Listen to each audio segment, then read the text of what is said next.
یہ کوئی کھیل تماشا تو نہیں، یہ وقت کی ضرورت رہے ہیں۔ اللہ رب العزت کی ذات کو علم تھا کہ بہت سے اذہان ایسے ہیں جو صرف لفظوں سے اور احکامات سے قائل نہیں ہوں گے، اور یہ میرے رب کی شان ہے کہ جبرن کسی پہ کوئی شے مسلط نہیں کرتا، وہ لوگوں کے اذہان کو، تجسس کو، انکوائریز کو ٹیکل کرتا ہے۔ جناب موسیٰ علیہ السلام کا زمانہ ایرا آف میجک تھا، وہ لوگ کسی نان میجیکل ڈیمونسٹریٹو شے کو تو مانتے ہی نہیں تھے، وہ کسی شے کو علم نہیں سمجھتے تھے جب تک کہ وہ شے میجیکل نہیں ہوتی تھی، طلسماتی نہیں ہوتی تھی۔ تو اللہ رب العزت کی ذات نے جناب موسیٰ علیہ السلام کو جو معجزے عطا کیے ان کی ڈیمنشن انہی سے ریلیٹڈ تھی۔ پھر جب مقابلہ ہوا ان جادوگروں کے ساتھ، جادوگروں نے اپنی رسیاں پھینکی، وہ سانپ بن گئی، موسیٰ علیہ السلام نے اپنا عصا پھینکا، اژدہا بن کے کھا گیا ان سب کو۔ جب انہوں نے یہ دیکھا نا تو سب سے پہلے جو لوگ موسیٰ علیہ السلام پہ ایمان لے کے آئے وہ جادوگر تھے، کیونکہ وہ جانتے تھے کہ جادو کی لیمٹس کیا ہیں، جادو کی حدود کیا ہیں، اور یہ جو ہمارے سامنے ابھی ہوا ہے یہ جادو نہیں ہے، یہ اس سے بہت آگے کی کوئی شے ہے۔ اللہ نے قرآن میں کیا فرمایا؟ اے میرے نبی ان سے کہہ دو کہ جاننے والے اور نہ جاننے والے برابر نہیں ہو سکتے۔ وہ جادوگر جانتے تھے جادو کے علم کو، اس کی حدود کو جانتے تھے، مان گئے، انہیں پتا تھا کہ یہ جادو نہیں ہوا، یہ اس سے بہت آگے کی کوئی چیز ہے۔ جناب عیسیٰ علیہ السلام کا جو دور تھا وہ ایرا آف میڈیکیشن تھا، طب عروج پہ تھی۔ اللہ رب العزت کی ذات نے ویسے ہی معجزے ادا کیے، مادرزاد اندھے ٹھیک ہو جاتے تھے، کوڑیوں کو شفا مل جاتی تھی، مردے زندہ ہو جاتے تھے۔ اس وقت کے لوگوں کے متاثر ہونے کا پیمانہ ہی میڈیکیشن تھا۔ پھر میرے رسول صلی اللہ علیہ وآلہ وسلم کا زمانہ، یہ ایرا آف انفارمیشن ہے۔ میرے آقا نے فرمایا مجھے معلم بنا کے بھیجا گیا ہے، اور قیامت تک میرے رسول کی علمیت کا سکہ چلنا ہے۔ یہ لوگ متاثر نہیں ہوں گے قیامت تک۔ اب یہ جو جنریشن چل رہی ہے یہ انفارمیشن سے متاثر ہوگی، یہ علم سے متاثر ہوگی۔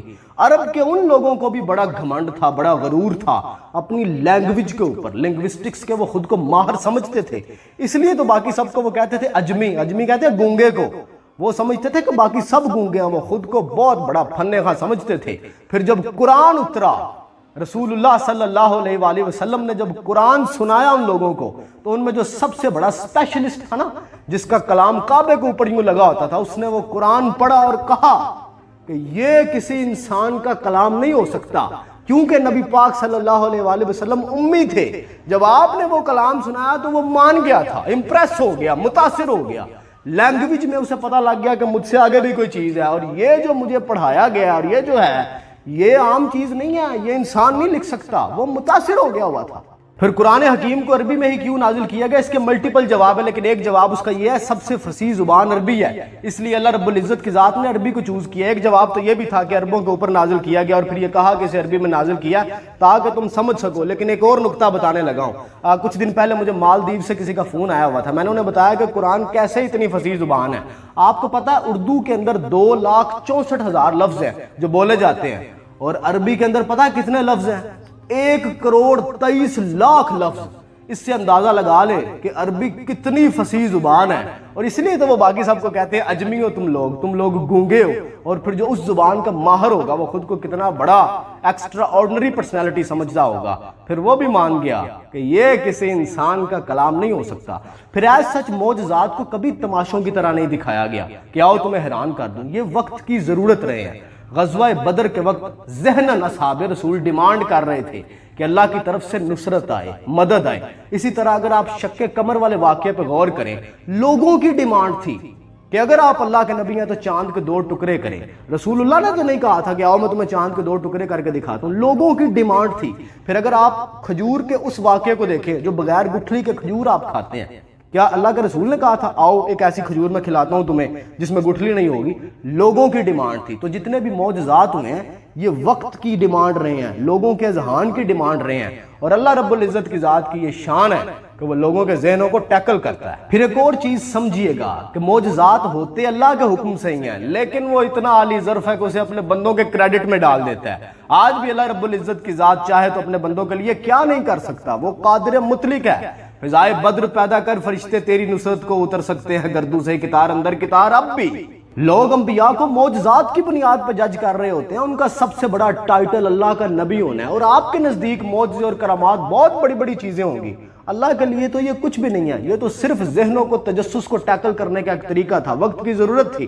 اب چونکہ ہم رہتے ہیں ایرا آف انفارمیشن کے اندر، تو ہم صرف متاثر ہوتے ہیں انفارمیشن سے، ہم نے اتنا ڈیٹا اکٹھا کر لیا ٹیکنالوجی کی مدد سے، آپ میرا یقین کریں آپ کے سامنے کوئی بندہ مردہ زندہ کر دے، آپ کے سامنے کوئی بندہ کسی اندھے کو ٹھیک کر دے، آپ اس سے متاثر نہیں ہوں گے، آپ ڈھونڈیں گے اس کے پیچھے چھپی ہوئی انفارمیشن کو کہ اس نے یہ سب کیا کیسے ہے، آپ اس کے پیچھے کی اس کوڈنگ کو ڈھونڈنے کی کوشش کریں گے کہ اس بندے نے یہ سب کر کیسے دیا ہے۔ ہم نے مارول اور ڈی سی کی اتنی فلمیں دیکھ لی ہوئی ہیں کہ ہمارے سامنے جینین اگر کوئی معجزہ اور کرامت ہو جائے تو ہم نے ان فلموں کا اتنا ڈیٹا اپنے دماغ میں گھسا لیا ہوا ہے کہ ہم اس چیز سے متاثر نہیں ہوں گے، ہم اسے ڈی کوڈ کرنے کی کوشش کرنے لگ پڑیں گے۔ اس سب کے باوجود بھی اس امت کے اندر ایک حصہ لوگوں کا ایسا رہا ضرور ہے جو صرف الفاظ سے متاثر نہیں ہوتے تھے، انہیں بھی کچھ ایکسٹرا چاہیے تھا۔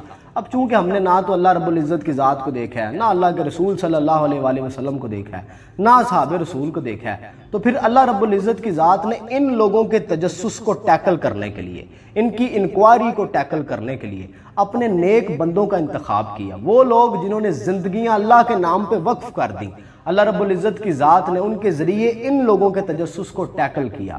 وہ لوگ جنہوں نے زندگیاں دنیا کے نام پہ وقف کی اور وہ لوگ جنہوں نے زندگیاں اللہ کے نام پہ وقف کی، یہ برابر نہیں ہو سکتے۔ بالکل اسی طرح وہ لوگ جو جانتے ہیں اور وہ لوگ جو نہیں جانتے وہ برابر نہیں ہو سکتے۔ تو کچھ تو اسپیشل ہوگا نا ان لوگوں کے اندر جنہوں نے پوری زندگیاں اللہ رب العزت کے نام پہ گزار دی ہیں۔ اب چونکہ ہم ایرا آف انفارمیشن کے اندر رہتے ہیں، ہم متاثر ہوتے ہیں علم سے، انفارمیشن سے، لیکن اب بھی کچھ لوگ ایسے موجود ہیں جو انفارمیشن اور علم سے زیادہ کچھ اور ڈیمانڈ کر رہے ہوتے ہیں، ان کی کیوریوسٹی ٹیکل نہیں کر پا رہی ہوتی انفارمیشن بھی۔ تو اگر آپ کو معجزات کی سمجھ نہیں آتی، آپ کو کرامات کی سمجھ نہیں آتی، تو اس میں آپ کے علم کی کمی ہے۔ میرا رب تو قادر ہے ہر چیز کے اوپر، آج بھی وہی کرتا ہے سب کچھ، لیکن کریڈٹ آج بھی وہ اپنے بندوں کو دے دیتا ہے۔